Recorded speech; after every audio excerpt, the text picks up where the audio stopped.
Hello दोस्तों, तो आज इस वीडियो में हम इन समीकरणों को हल करना सीखेंगे प्रतिस्थापन विधि के द्वारा। प्रतिस्थापन विधि एक बहुत ही आसान विधि है और इस विधि को हम इस वीडियो में बहुत ही आसान तरीके से समझने वाले हैं। तो शुरुआत हम इन समीकरणों को हल करके करेंगे। देखो, दो समीकरण दिया गया है। पहला समीकरण है x प्लस वाई बराबर 10 और दूसरा समीकरण है x माइनस वाई बराबर 4। तो जब भी हम प्रतिस्थापन विधि को लगाएंगे ना, तो सबसे पहले हमें इन समीकरणों का नामांकन करना होगा। तो हमने इस समीकरण का नाम दिया 1 यानी कि समीकरण 1 और दूसरा समीकरण का नाम दिया, नामांकन का मतलब होता है नाम देना, तो ये हो गया है 2 यानी कि ये समीकरण 2 बन गया है। ठीक है, अब हम शुरुआत सबसे पहले समीकरण यानी कि समीकरण 1 से करेंगे। ठीक है, तो इसलिए हम यहां पर लिखते हैं समीकरण 1 से। अब देखो क्या है, अभी आपको पता लग रहा होगा। तो हमने यहां पर लिखा समीकरण 1 से। ठीक है, तो हमने यहां पर लिख दिया समीकरण 1 से। समीकरण का शॉर्ट फॉर्म होता है समी, तो हमने यहां पर समी 1 से लिख दिया है। समीकरण 1 है x प्लस वाई बराबर 10, तो हमने यहां पर लिखा बराबर 10। ठीक है, अब यहां से हम क्या करेंगे ना, इस x के मान को निकालेंगे। ठीक है, तो x के मान को निकालने के लिए हमें क्या करना होगा ना, इस y को उधर भेजना होगा। तो हमने यहां पर ऐसा एक चिन्ह लगाया, फिर x बराबर लिखा 10 माइनस वाई, क्योंकि प्लस वाई है उधर जाएगा माइनस वाई बन जाएगा। तो ये हो गया 10 माइनस वाई और इस वाले को अब हम नाम दे देंगे समीकरण 3। क्या ये बात हम समझ पा रहे हैं? इतना तक तो हमें कोई डाउट नहीं है। ठीक है, अब हम क्या करेंगे ना, ये जो हमारा x बराबर 10 माइनस वाई आया है ना, इस मान को समीकरण 2 में बैठाएंगे। यानी कि समीकरण 2 में जो x है ना, इसके जगह में 10 माइनस वाई लगा देंगे। ठीक है, देखो किस प्रकार से, जरा ध्यान से देखना। तो हमने यहां पर लिखा x बराबर 10 माइनस वाई समीकरण के लिए लिखेंगे यहां पर समी, जो कि उसका शॉर्ट फॉर्म होता है। समीकरण 2 में रखने पर, तो हमने यहां पर लिखा में। इसी प्रकार से आपको लिखना है ताकि नंबर ना कटे। ठीक है, अक्सर कई बार होता है कि हमने सारे चीजों को सही लिख रखा है लेकिन स्टेप गलत हो जाते हैं, जिससे नंबर कट जाते हैं। ठीक है, तो हमने लिखा यहां पर x बराबर 10 माइनस वाई समीकरण 2 में रखने पर। तो क्या होगा बताओ, यहां पर देखो x माइनस वाई है ना, तो x के जगह में लिखेंगे 10 माइनस वाई। ठीक है, तो हम यहां पर लिखते हैं 10 माइनस वाई। किसके जगह में नहीं, इस x के जगह में हमने 10 माइनस वाई लिखा। फिर देखो माइनस वाई है तो हमने यहां पर लिखा माइनस वाई, फिर बराबर 4 है तो हमने यहां पर लिखा बराबर 4। क्या ये बात हम समझ पा रहे हैं? क्या बिल्कुल समझ पा रहे हैं ना। अब हम यहां से y के मान को निकालेंगे। काफी आसान हो गया है, देखो ये हो चुका है 10। ठीक है, माइनस वाई तो ये हो गया माइनस 2y। क्या यहां पर हम समझ पा रहे हैं? बिल्कुल समझ पा रहे हैं। अगर हमारे पास में कभी भी -1 आ जाए तो हम क्या लिखते हैं, -2। उसी प्रकार से हमने यहां पर माइनस वाई को -2y लिखा है बराबर 4। ठीक है, अब हम क्या करेंगे बताओ ना, अब हम यहां पर 10 को उधर भेज देंगे तो ये क्या हो जाएगा, -10 हो जाएगा। तो यहां पर बचेगा -2y। ठीक है, और यहां पर बचेगा बराबर 4। उधर भेज दे 10 को तो ये हो गया -10।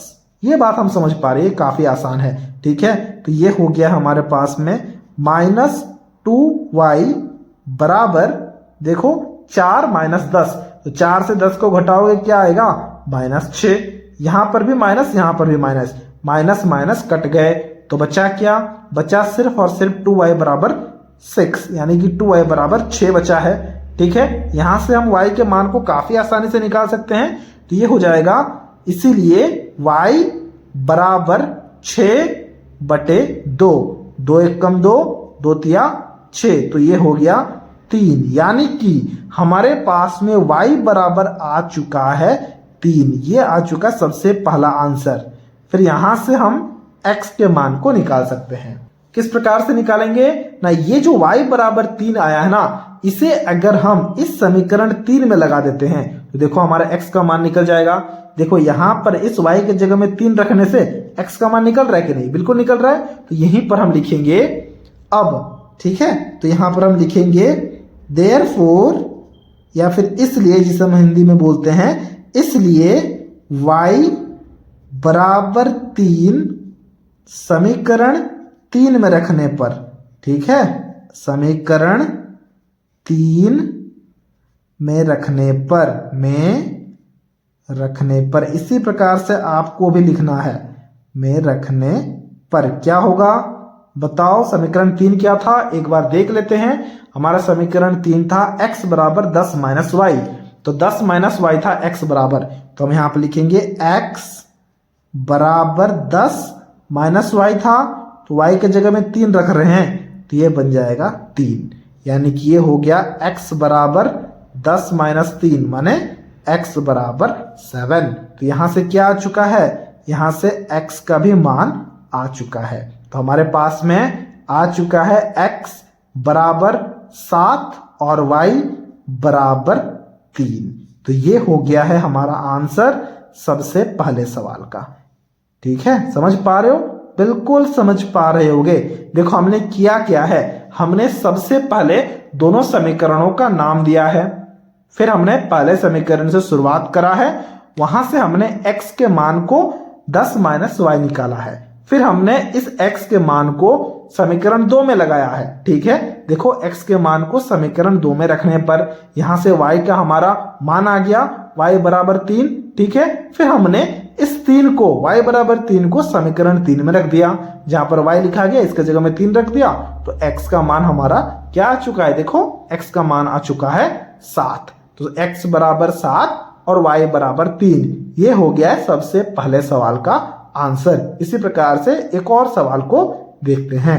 तो दूसरा सवाल हमारे पास में आ चुका है x माइनस 2y बराबर 1, 2x प्लस वाई बराबर 2। तो सबसे पहले हम क्या करेंगे ना, नाम दे देंगे, ये हो जाएगा समीकरण 1, ये हो जाएगा समीकरण 2। फिर हम क्या करेंगे ना, समीकरण 1 से शुरुआत करेंगे, तो हम यहाँ पर लिखेंगे समीकरण 1 से, तो हमने यहाँ पर लिखा समीकरण 1 से। यहां से हम क्या करेंगे, दिया गया है x माइनस 2y बराबर 1, तो हम यहां पर लिखेंगे x माइनस 2y बराबर 1। ठीक है, यहां से x के मान को निकालेंगे, तो ये हो जाएगा x बराबर देखो माइनस 2y को उधर भेजो, प्लस 2y हो जाएगा, तो ये हो जाएगा 1 प्लस 2y। इसे हम नाम दे देंगे समीकरण 3। ऐसा ही हमने पहले सवाल के लिए किया था, तो ये समीकरण 3 हो गया। अब हम इस समीकरण 3 को यानी कि x बराबर 1 प्लस 2y को समीकरण 2 में लगाएंगे। देखो यहां पर x के जगह में है ना 2x, तो इस x के जगह में हम 1 प्लस 2y लगाएंगे। देखो किस प्रकार से, अब हम यहां पर लिखते हैं x बराबर 1 प्लस 2y समीकरण 2 में रखने पर। ठीक है, इसी प्रकार से आपको भी लिखना है समीकरण 2 में रखने पर। ठीक है, हमें क्या मिलता है, हमें मिलता है, देखो जरा ध्यान से, यहां पर 2x प्लस वाई बराबर 2 है, तो हम यहां पर लिखेंगे 2, x के जगह में लिखेंगे 1 प्लस 2y, क्योंकि हम x का मान रख रहे हैं ना, 2x का तो नहीं रख रहे हैं, तो हमने यहां पर लिखा 2 और ब्रैकेट में 1 प्लस 2y, फिर हमारे पास में है y बराबर 2, तो हमने लिखा प्लस y बराबर 2। देखो ये आ चुका है x के जगह में, फिर 2 यहां पर था तो 2 हमने यहां पर लिखा, y था y लिखा, 2 है 2 लिखा। कि ये बात समझ पा रहे हैं, बिल्कुल समझ पा रहे हैं। अब हमें गुणा करना है इसको, तो 2 से गुणा करो तो ये क्या हो जाएगा 2 और 1 मतलब 2 और 1 2, और ये आ जाएगा 2 और 2y यानी कि आ जाएगा 4y, तो ये आ जाएगा हमारे पास में प्लस y बराबर 2। ये काफी आसान, 2 से हमने गुणा कर दिया इन दोनों जगह। ठीक है, तो ये हमारे पास में ये आ चुका है। अब देखो 4y प्लस y क्या हो जाएगा 5y, तो हमने यहां पर लिखा 2 प्लस 5y बराबर 2। क्या ये बात हम समझ पा रहे हैं, बिल्कुल समझ पा रहे हैं। अब 2 को उधर भेजो तो क्या बन जाएगा, 2 को अगर आप उधर भेजोगे तो 5y बराबर, यहां पर ऑलरेडी एक 2 है, -2 हो जाएगा। 2 - 2 क्या होता है 2 माइनस 2 होता है 0, तो हमने यहाँ पे लिखा 5y बराबर 0, क्योंकि 0 आ चुका है तो y बराबर भी 0 हो जाएगा, y बराबर भी 0 हो। इसका अगला स्टेप ये होता, मैंने डायरेक्ट कर दिया है, y बराबर 0/5, और 0/5 का मतलब y बराबर 0 होता है, तो y का मान निकल चुका है। अब आपको खुद से यहाँ पर x के मान को निकालना है, y के जगह में यहाँ पर 0 लगा के, समीकरण 3 से, जैसे कि हमने पहले इक्वेशन में किया था, यानी कि पहले समीकरण के लिए किया था। अब इसे अभी आपको खुद से निकालना है और x के मान को हमसे कमेंट बॉक्स में जरूर से जरूर शेयर करना है। ये था आज का वीडियो। अगर आपको ये वीडियो अच्छा लगा है तो इस वीडियो को एक लाइक जरूर से जरूर कर देना।